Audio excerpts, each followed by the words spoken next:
Good afternoon. We thank God for you joining us today at God's House of Solomon. We just want to praise God today. And our message today will come from Exodus, a book that most of us know about. But Exodus, the 14th chapter, and the 21st through the 29th verse. Today's message for God's House of Solomon is Exodus 14:21 through 29. And as we look at this passage, we read that God is in the midst of his people. So let me start with reading the chapter. Moses raised his hand over the Red Sea, and the Lord caused a strong wind to blow from the east. The wind blew all night long, the sea split, and the wind made the ground dry.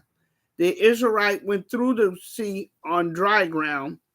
The water was like a wall on their right and on their left. Then all the Pharaoh's chariots and horse soldiers followed them into the sea. Early that morning, the Lord looked down from the tall clouds and columns of fire at the Egyptian army. Then he made them panic. The wheels of the chariot became stuck. It was very hard to control the chariots, and the Egyptians shout, "Let's get out of here. The Lord is fighting against us. He is fighting for the Israelites." And then the Lord told Moses, "Raise your hand over the sea to make the water fall and cover the Egyptian chariots and horse soldiers." So just before daylight, Moses rose his hand over the sea, and the water rushed back to its propelled level. The Egyptians were running out as fast as they could from the water, but the Lord swept them away with the sea. The water returned to its normal level and covered the chariots and horse soldiers.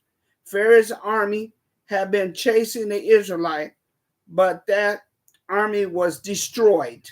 Now of them survived, none of them survived.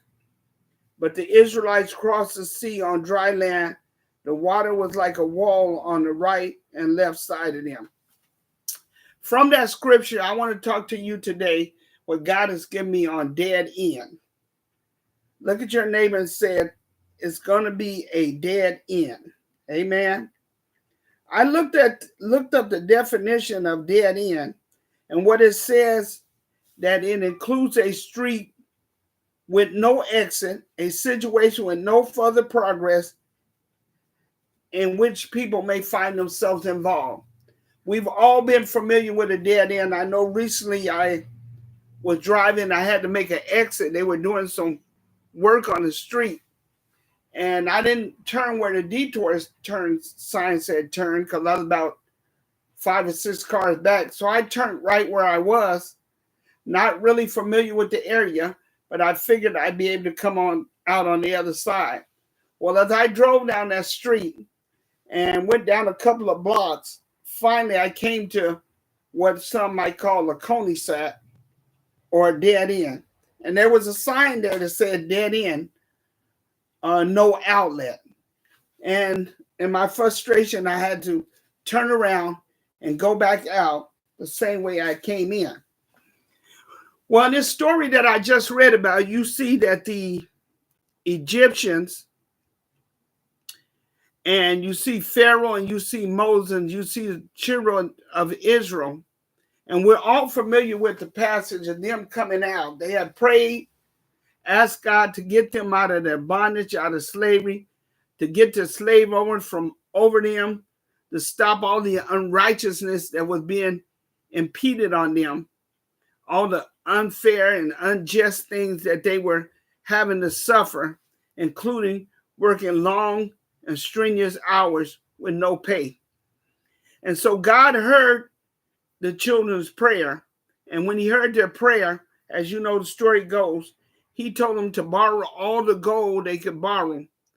So he was letting us know then that not only was he going to bring them out, but he was bringing them out with a bag, with a bundle, with what they should have got the time that they were there serving the enemy master.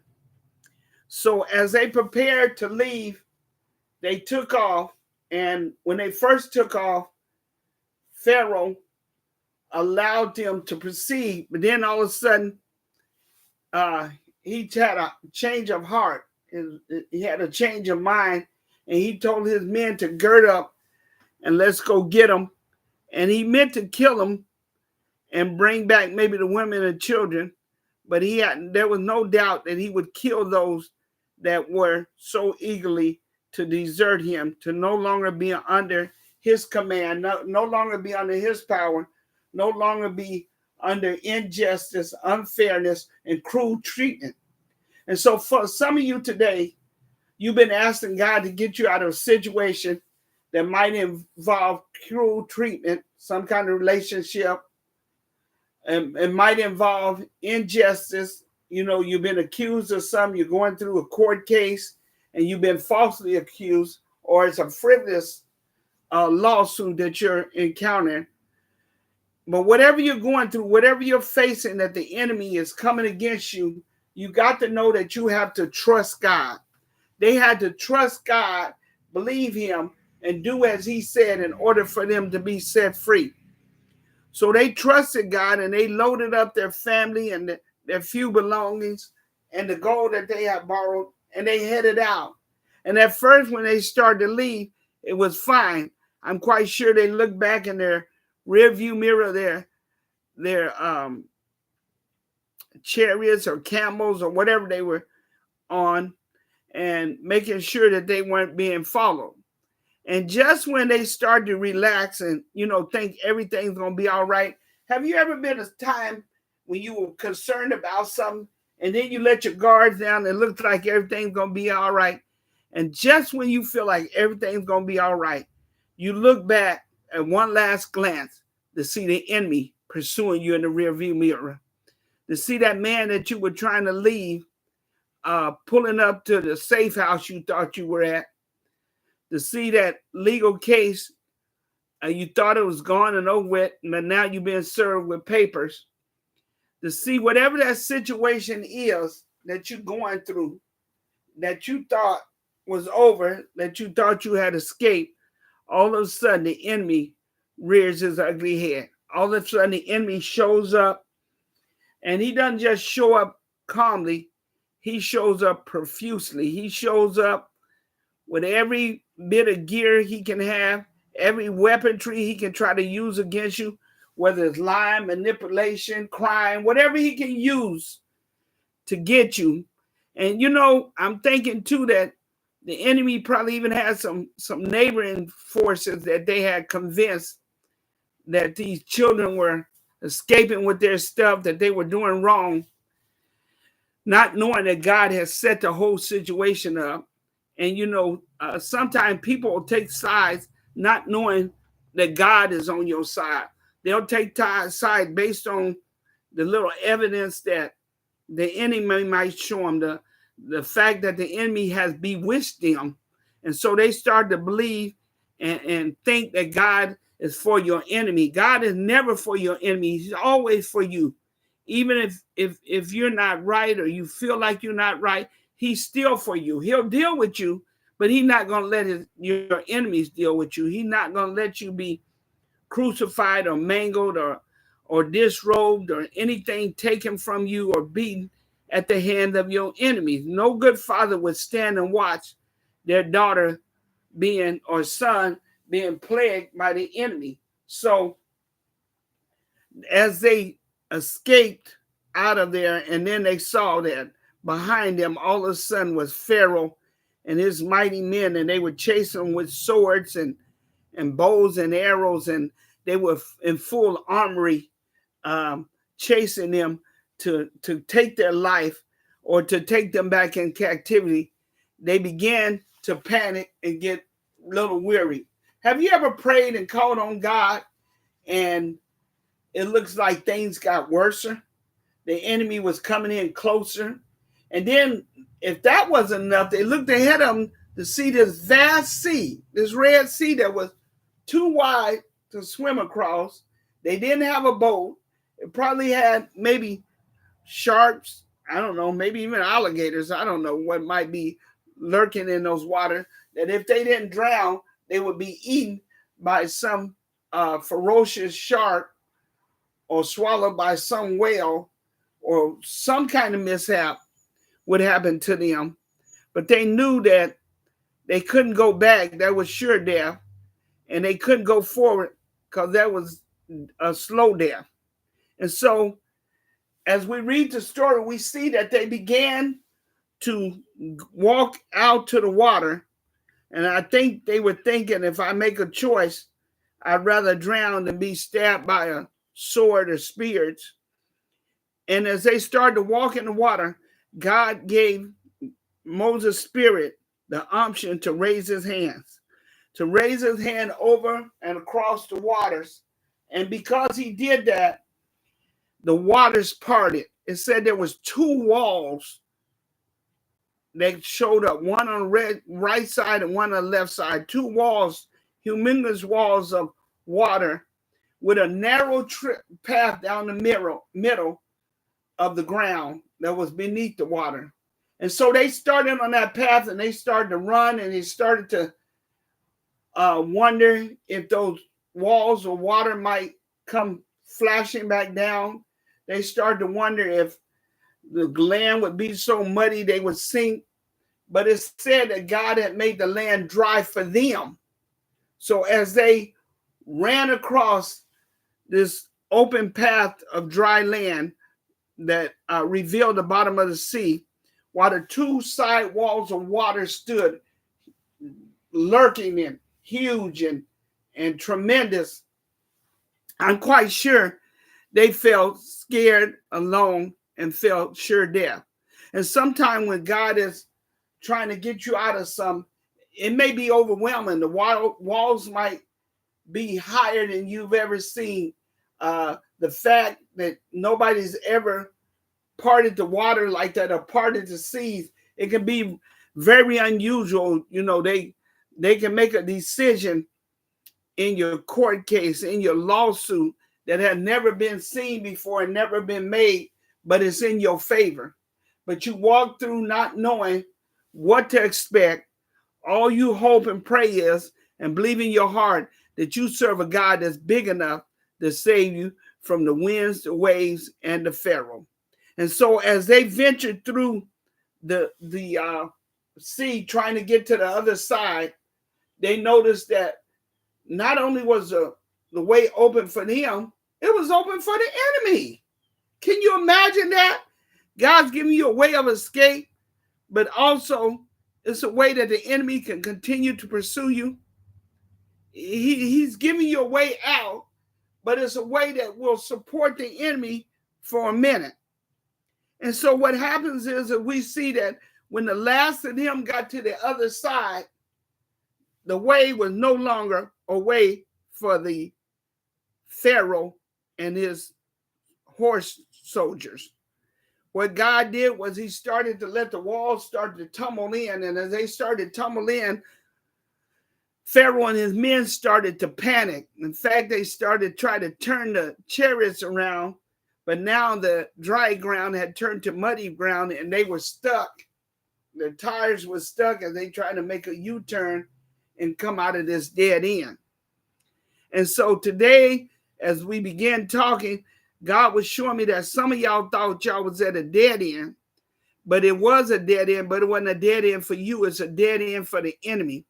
And as the enemy continues to pursue you, as the enemy continues to chase you, as the enemy continues to assassinate your character, as the enemy continues to steal from you, as the enemy continues to put their mouth on you, as the enemy continues to raise their hand against you, as the enemy continues to plot against you, that God and God alone has already given you a rescue. That this thing that you're going to, God said it will not be a dead end for you, but it will be a dead end for those that are chasing you. It will be a dead end for those that are talking against you. It will be a dead end for those that have taken advantage of you. It will be a dead end for those that are trying to dig a pit for you. For God said in his word that He will cause our enemy to fall in the very pit that they dug for us, be hung in the very noose that they created to try to hang us, be tangled in the very trap that they set for us. All we have to do is trust God and know God is going to do it, and know God is able, and know God will do exceedingly abundantly above what we could imagine, what we could think, or what we might even consider. And today, if you're in somewhere in your life and you feel like you're at a dead end, you feel like there's no way out, you might be in a financial dead end. You come to the end of the road and all your bills are more than what your income is. The debt collectors are chasing you. You might be in a financial arena where you can't make it out, or you feel like you can't make it out. You might be in an emotional dead end where you dealt with as much as you can deal with, that it's starting to become a burden, it's starting to weigh you down. Well, God says for us to cast all our burdens on him because he cares for us. So if it's an emotional burden that you're coming to at a dead end, and for some of you guys, it might even be a physical, what you feel like a physical dead end. The doctors have said they've done all they can do. They've said that there's no cure, there's no remedy. But guess what? We serve a God that has a remedy. We serve a God that can get you out of your dead end and make it a dead end for your enemy. And so that very disease that's trying to attack your body, your loved one body, God is going to give you a way of escape and cause it to die, cause it to dry out. When you go back to that doctor and they examine that tumor, that spot, they're going to say it's gone, it's dried up, it's dead. We don't know what happened to it because God is giving you a way of escape. He's always given us a way of escape. He's always had mercy and grace upon us. He's always allowed us to make it through things that we wouldn't normally make it through. And God is saying this time, don't worry, don't be afraid. He said, fret not, which means don't be afraid. He wants us to trust him and believe in him. And if he could allow a little David to come in a dead end where a Philistine is ahead of him, 10 times his size, threatening him and trying to consume him, if he can allow David to escape from a Philistine giant, he can allow you to escape from whatever giant you're facing in your life. Whether it's a giant of a lie or rumor that's been started about you, whether it's a giant of your husband walking out, God can cause that same husband to walk back in. Whether it's a lie or deception that's been launched against you, and now you find yourself in a legal place, you find yourself in a place where you have to defend yourself. Trust God. Let God defend you. Don't look to the right, because the wave will look high and scare you, and you be thinking they're going to fall in a minute. Don't look to the left, because then you got to know that side will look scary too. And definitely don't look behind you. I'm quite sure Pharaoh and his men were yelling, come back, come back. And don't look to the back. Just look forward to God. Look to the hills which come at your help. Trust God and know God is going to bring you out. I don't care what they tell me, what they say to me. I know God is bringing me out. And one thing about it, when he brings me out, I'm going to stay out and I'm going to get out. And he's not bringing me out empty-handed. He's already given me the gold of my enemies. He's already given me the revenue that should have been mine. He's already given it to me. So I'm trusting God and believing God. And in the crux of it, you see that you don't hear about one hair being touched on these children's head as they came out of Egypt. The children of Israel, none of their hair was touched. They didn't lose anything. Their clothes didn't get wet. They didn't even get mud on their shoes. And I'm believing God for that type of miracle. Repeat after me. Say, God, give me a no mud miracle. A miracle that people know it had to be God. That there's no way you could have walked on the bottom of the sea and not got mud on your shoes. There's no way you could have walked in the middle of the sea and your clothes not got wet. But we believe in and trust in God for a no mud miracle. We believe in and trust in God, and I know God is saying he's going to do it, that he's a God that cannot, will not, or shall not fail. We just have to trust him and believe him and know God's going to do it. And even if he don't do it like the Hebrew boys said, even if he feel like not rescuing him, he's still God. I'm still going to love him, still going to trust him, still going to know his plan and purpose is what he had for our life. And even like Job, who it seemed like he was at a dead end. He had lost his kid. He had lost his stock. He had lost his land. He even lost his health there for a minute.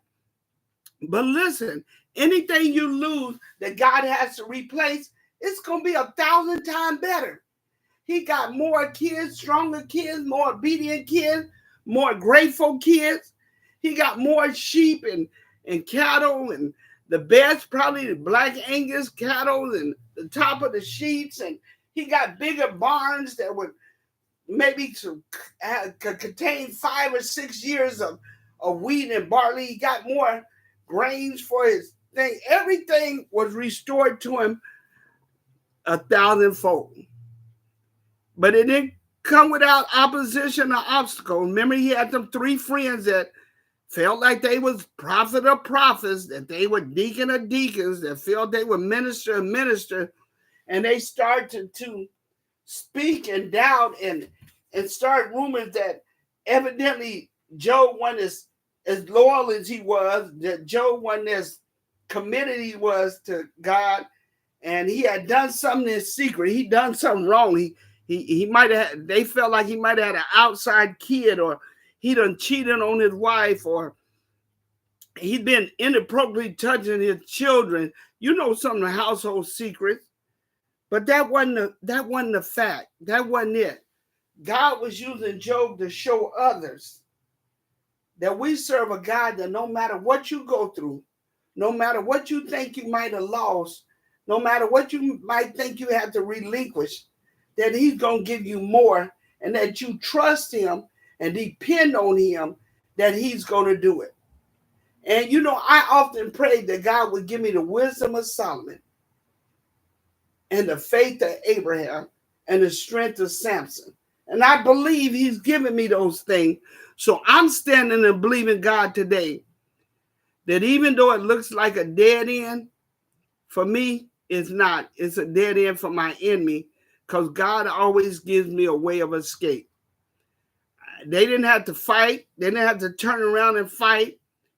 They didn't have to turn around and throw rocks or sticks or arrows. They didn't have to do anything but continue to go down the path that God had predestined and predetermined. And so God's given each of us a path. And I don't know about you, but I'm going down the path that God had predestined and predetermined for me. And I'm trusting God and I'm believing God. And I know I serve a God that hears my prayers and that will answer my prayers. You might not feel like my prayers are as extended as yours. You might feel like your prayers are greater. But I know that when I talk to my Father, he hears. And I know that we communicate in a certain way. Just like if you have kids, each of your kids you talk to separately and differently. But you know to communicate and how to communicate with them. And that's what God is doing in my life, through my life, and for my life. And he wants to do it for your life. So I don't care what you're going through, what you're facing, what the enemy has backed you in the corner to. It isn't a dead end for you. It's going to be a dead end for them, because God's going to deal with them, because he told them not to touch his anointed, do his prophets no harm, and not to mess with his children. So we got to trust God and know God and believe God and lean on God. And if you don't know God today as your Lord and personal Savior, I admonish you, please accept him. Believe him and trust him. You know, you tried a lot of things. You tried yoga, meditation. You tried doing it on your own. You tried being a gangster. You tried being the baddest person on your block. But try God now. What he has for you is eternal. What he has for you is going to last. What he has for you is going to bring you to the top. And all those that are watching, all the naysayers, all those that don't believe, they're going to see what God's going to do. They're going to see how he's going to bring you out. You never had a swim lesson in your life, and you just knew you was at a dead end when you got to that water. But you didn't need to know how to swim. All you needed to know was God. So if you're listening today, this is Pastor Dr. King with God's House of Solomon, and you want God to bring you out, get you out, and keep you out, just call on him, trust him, and depend on him that he will bring you out. That this is not a dead end for you, but it's a dead end for your enemy. I pray you have a blessed Sunday. See you next Sunday. Same time, same place. Be blessed.